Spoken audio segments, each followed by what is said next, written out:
Oh, this is full on, isn't it? Yeah, Ollie. I'm here, mate. So I'm here because you want to get better at your sports photography. Mate, I do, but I've only got an iPhone and I really got no idea what gear I need. Throw that rubbish away. We've bought you some amazing cameras here. So we're going to test these out and we're going to make you a professional by the end of the day. No, can't wait. Let's get into it. Okay.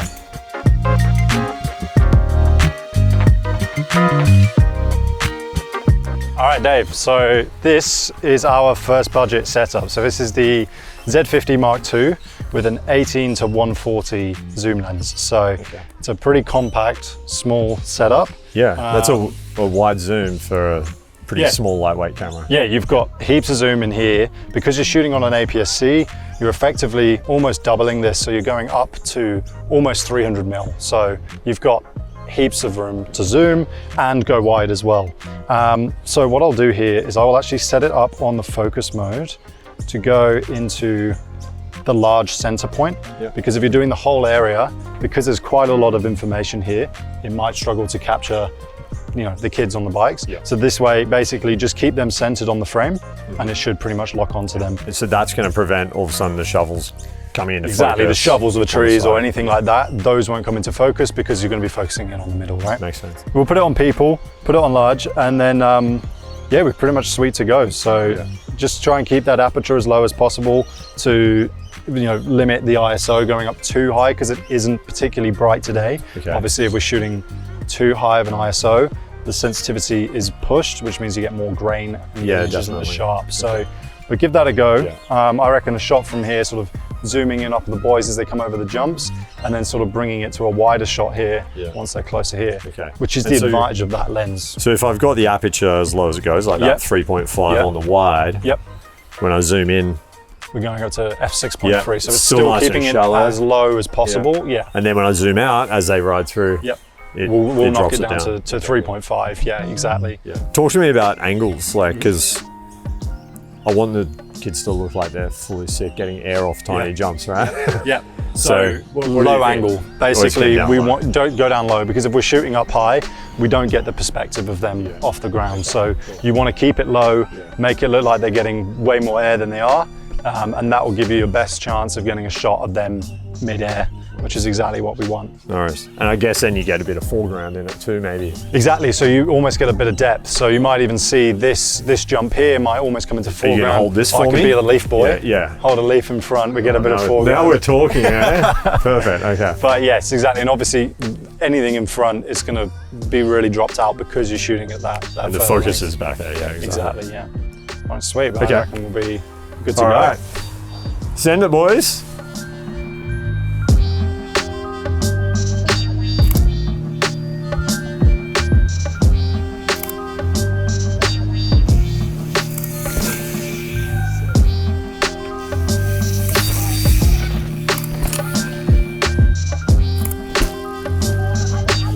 I think I got a photo of that case, Luke. That was mad. They are so good. Jeez. All right. How did they come out? Oh, mate, look at that. Mid-air. All right, just scroll through. Oh, wow, they're all in the air. When I do that on my phone, they've all landed already. So right, so that's like, it's quick, One thing I would also say, you can just literally hold it down. Hold it down. Don't just single shoot. Literally, this thing can shoot 20 frames per second. So hold that thing down to get, like, literally rapid fire it to get that best moment. But that was awesome. I mean, already way better than your phone. A lot better. Cool. All right. I reckon we do another run. And, boys, do you reckon we can just get at least one more? I think they can keep going. All right. Here they come.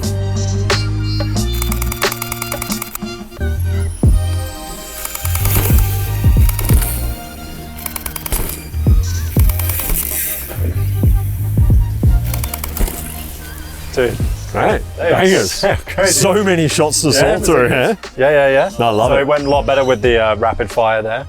Absolutely. And I was able, without the preview coming up too, I could see live what was happening, which was really good. So awesome. Yeah, I just was watching them ride and getting better than your phone? So much better. It's amazing. Easy. All right. So I reckon we head up here. Let's try a different angle. Let's try a different shot up there and see how that goes. Do you reckon we can beat the kids, or are they going to beat us up? I reckon we're going to run. Yeah, we better run. All right, so this angle, what was it you were sort of hoping for up here? Well, the kids these days, they're all about the shroups. So that's where you slide into a dome. Okay. And they want to like kick up the dirt and everything. Yeah. Not just the kids, sometimes it's the dads like it too. Yeah. But that's where I'm thinking, if we can shoot from the back, you see that dirt that the rear wheels flicked up. Yeah, yeah. And the thing I was thinking about this is because they've built the left berm, the right berm, you know, the first rider can be there, maybe in the background, a little bit blurry, but we've still got that focus on this first berm. What do you think? Absolutely, no, it sounds like a good idea. You've got a good frame here, sort of leading through, so you'll be able to capture all this dirt coming up here, and then because they'll be going in a line, once the kids are coming up here, you'll have people up in the front, so you'll have a bit of depth with the riders as well. And of course, if you want to focus on the guys at the back, we've set it to that mode to sort of be central, so it just means you'll have to focus, pull the frame to them, and it will then focus on them. And if I want the focus to be on the left side of the screen, do I just kind of... So you can, yes, you can manually change it, shift it over exactly like that. Okay, so if we want it to be focused on that side, and that's the framing you want. So you want some of the kids out here in the frame, and then you want the closest biker here to be in focus on the left. That's how you shift it to the left, and now it will just focus on those points there.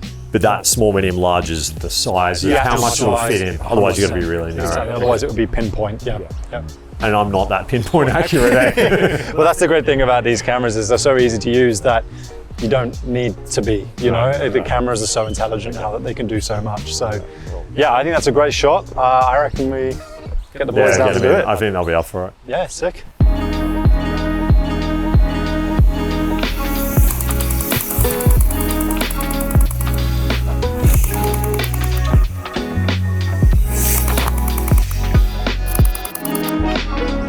How did that look? Well, let's find out. Yeah, nice. The focus caught well there. That's pretty cool, with 3 of them in the shot. Yeah, sick.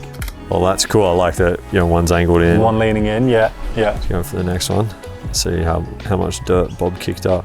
So is it, I can zoom in with this, just the plus so button. just hit that plus button and that will zoom in. All right. Oh, look at that dirt kicking up. The dirt kicking up there, yeah. Oh, the Shraupies are done. That's good, they'll be happy. Obviously the grass is in focus. It's a depth of field kind of thing. Yeah, right? So again, because this it's not a particularly shallow depth of field, it means that quite a lot is going to be in focus. So if we really want to drop that out, that's where you're going to be looking towards the higher budget lenses. Those lenses are able to do that and really drop your subject out. So you'll notice when we shoot this same angle again later on, you'll probably see that there's a big difference in those. And I guess on the other hand, then you've got a better chance of missing the focus if it's too shallow. Yeah, exactly. So it does take a little bit more pinpoint accuracy with those lenses, but the results you get with them are pretty good. Yeah, that's good.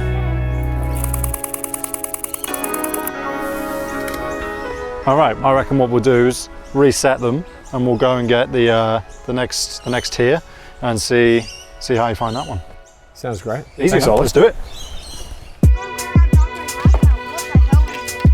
Okay, Dave, I think it's time we do the upgrade. So I'm going to take the Z50 off you, and I'm going to give you the Z5 Mark II. The big boy. The big boy. We're getting in the big leagues now. So we're now going up to full frame. So we're getting a lot more information, bigger file sizes on this one. We've also got a bigger lens. So we've got a 28 to 400mm zoom here. So you're getting almost double what we were on this one. Yeah. So this is going to really help for those long distance. You'll notice you'll be able to reach way further in. Okay. And you're going to get that nice compression when you're shooting at 400mm.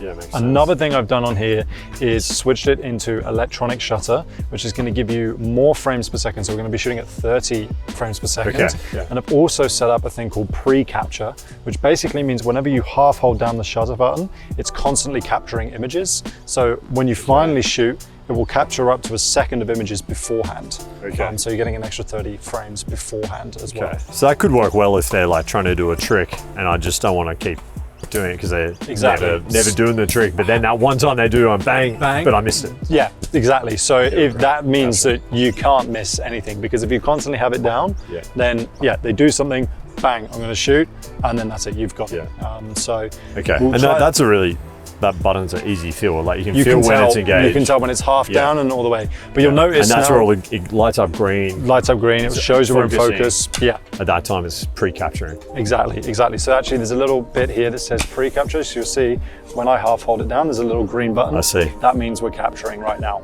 Okay. Technology. Mad, isn't it? Amazing.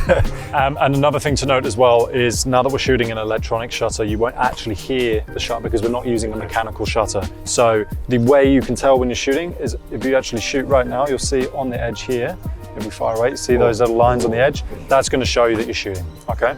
So let's just give it a go. Yeah. And see how you do. Okay. Easy. All right. Awesome, man. Let's go. Send it, boys.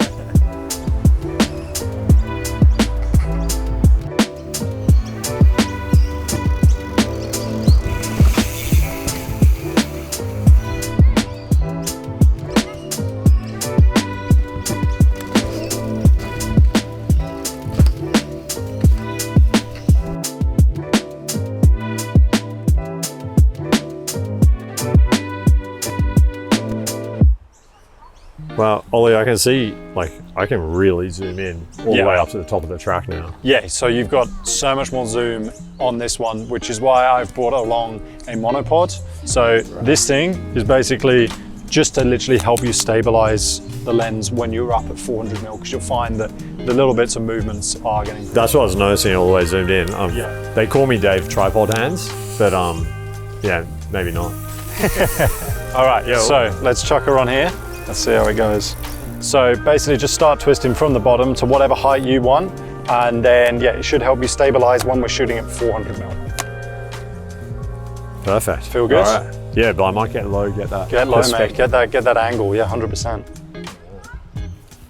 Yeah, good to go.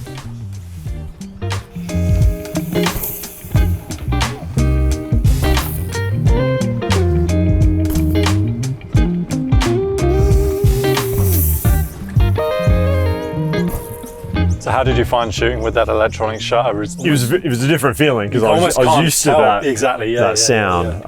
But then when you scroll through, you see how many pictures you've actually shot. But it was really clear seeing when it's shooting, like that little flashing. Yeah. So I knew I was filling the card up. Yeah. Oh, you can see there's a lot more shots, aren't there? There's a lot more frames. Yeah, it's almost like you're shooting video.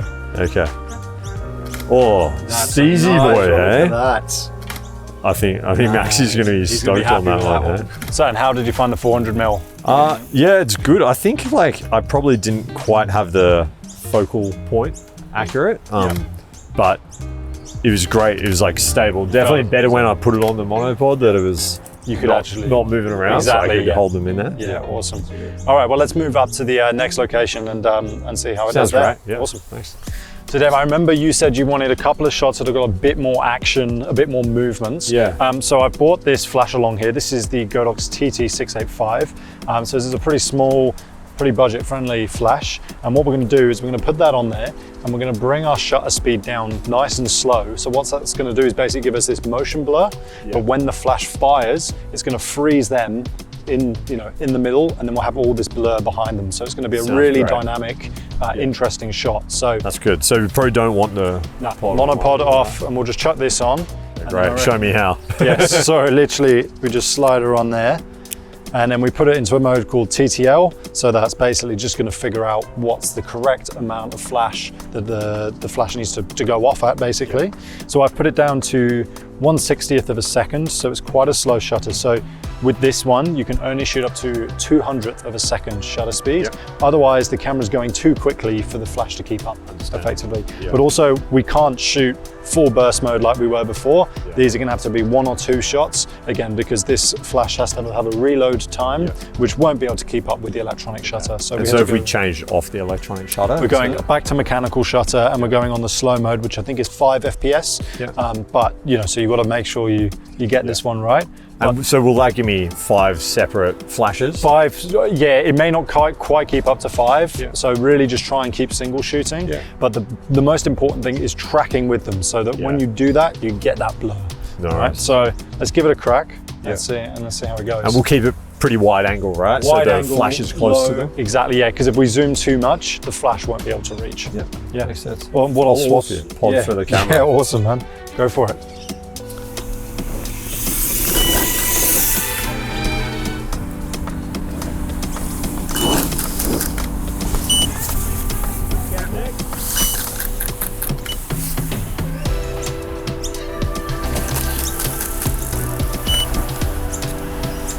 All right, Dave, how did that go? How did you find the flash? Mate, I actually think I'm a professional, hey? Dude, look at these. Like, they're not all good. I guess that's the difference in my pan. Yeah. Yeah, so you can see the ones where the flash is synced up and where it hasn't. Yeah. I mean, that is awesome though. So you can see, like, even in that, his face has been captured perfectly in whatever he's doing there. Exactly. But then there's all the background's just blurred out. There's no detail in it. It's just motion. Yeah. That's sick. They're going to think they're so fast. Yeah, I know. All right, so I reckon that wraps that one up. Yep. Let's go on to the final one. Sounds great. Awesome, man. Let's do it.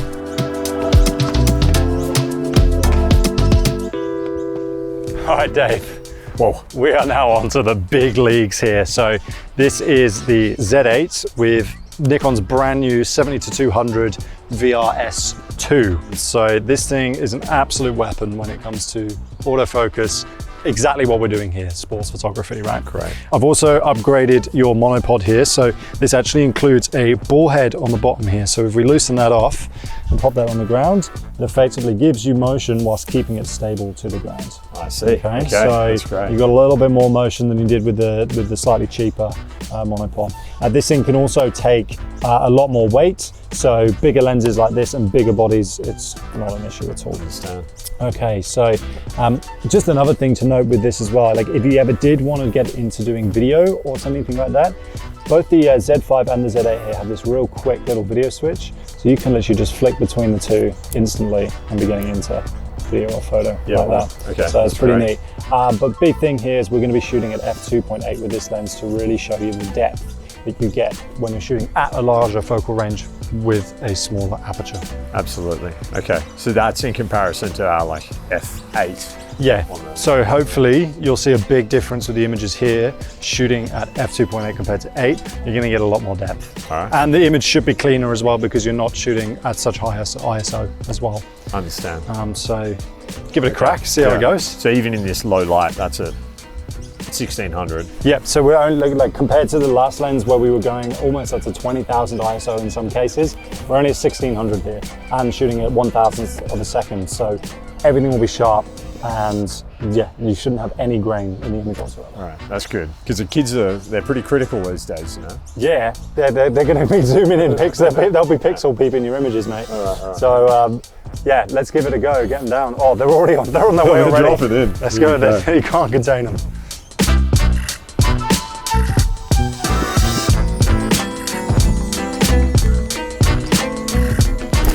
It's not that wide here to capture the full width. No, it only goes to 70, so you won't have that width.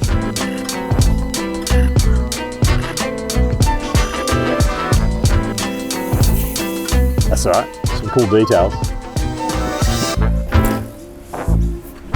So Dave, how's that lens? It's insane. It's amazing. Yeah, it's so good. It's so sharp, and that f2.8, yeah. I mean, like the depth you're getting in some of these images is crazy. Yeah, it's beautiful. And I mean, just capturing so crisp in the air there. The level of detail is amazing on this lens. I really noticed that the focus tracking was just so quick and like, oh yeah. I didn't have to think about where I'm focusing. It was always focused on that rider as they moved everywhere. Yeah, so you can see why the Z8 is the king of autofocus. It's pretty wild. Another cool thing about the lens here as well is you've also got this on the L bracket. So if we loosen this, basically you can now go directly into vertical or horizontal like that. So if you want to quickly switch. Edits. For the Instagram edits, which you know are very important these days. They are apparently. So look at that, I mean like that, it's going to give you an awesome shot there with that depth. Yeah, and it also just adds in more foreground. Exactly, so I reckon maybe try that on the next run and see how it goes. Yeah. Easy, let's get them going again. When you're ready, lads.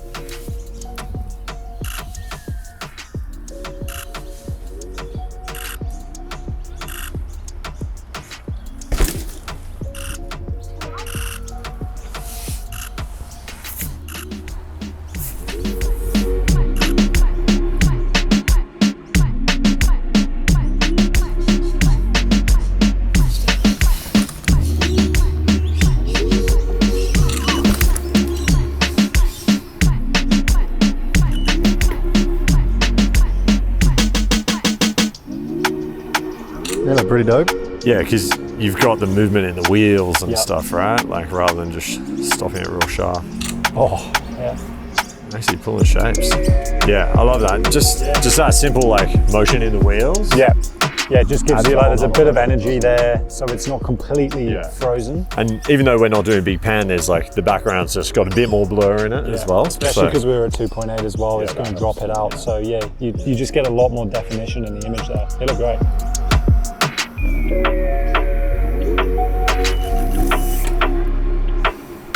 Okay, Dave, we've done all 3 budgets now. So I want to get your opinion.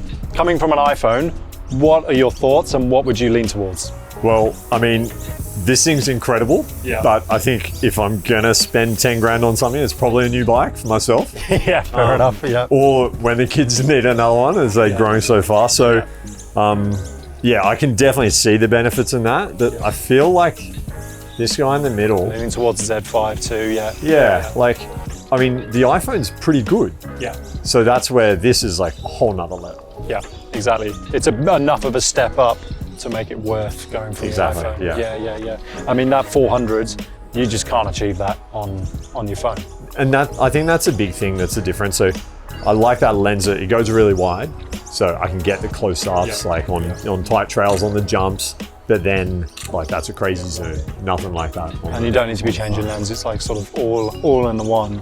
Yeah, so you're sitting around 5 grand for that setup, which, you know, is a pretty reasonable price. I mean, this thing really, it's like 2.5, which is almost the same cost as a new iPhone nowadays anyway. So even this, you know, it's still going to be outcompeting an iPhone. Yeah, absolutely. Yeah, it's great. But you know, I figure if I'm going to invest in it, like, you want to get something decent that I can grow into, my skills can kind of... I mean, your skills seem to be pretty good already, mate, so I think you're already... Well, yeah, that's why they call me Dad Can't Dave, you know? Yeah. It's all the practice you've had here, you've made it. So I think, yeah, look, Z5 II is your winner. Yeah, awesome. Right, that's great. But I'll just borrow this for a bit longer. Yeah, we've got to check that one off with Nikon first.